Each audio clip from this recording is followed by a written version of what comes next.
Tonight, 4 in Your Corner is digging deeper into life or death delays from Collier County EMS. A former paramedic is now telling us that outdated equipment is a factor and that delays in response times are not uncommon.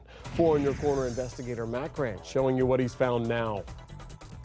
When Jose Martinez was fired in 2010, supervisors said he lacked basic map reading skills. But Martinez tells us it was the county's outdated equipment that prevented him from arriving on time.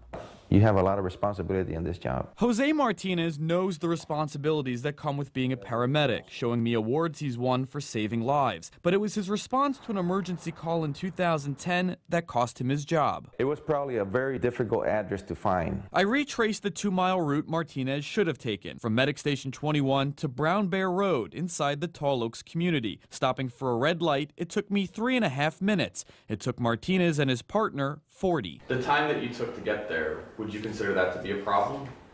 Yeah, you shouldn't take 40 minutes to get 20 calls.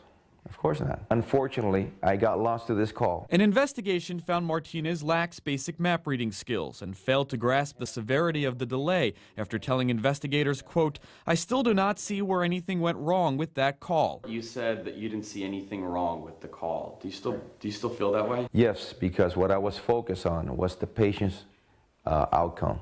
The patient's health. That patient survived. Martinez blames the delay on a malfunctioning GPS. The 5.5 years that I was there, I always heard that there were crews that had problems with their GPSs and complaints that the GPSs were not updated. How often were the GPSs updated? I don't know if they were ever updated, to be honest with you. EMS Chief Walter Kopka tells me those GPSs have since been replaced by handheld tablets. But Martinez says even the paper maps were no good. A lot of the map books were outdated and torn. So they were hard to read? Very hard to read.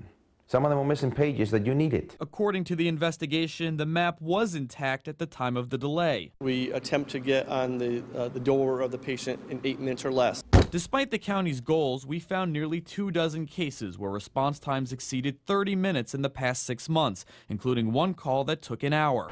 Martinez believes an 8-minute response time is unrealistic given the size of the county. He says some medic stations only have one ambulance. Collier County is a big county. You're not going to get to a call hardly ever within 5 to 10 minutes. It's going to take at least 15 to 20 minutes to get to a normal call. The driver in this case, along with Martinez's supervisor, were both suspended for 5 days. Martinez was the only one fired, which he believes is unfair because there have been other 40-minute response times since this incident. In the studio, Matt Grant, Fox 4 in your corner. We probably don't have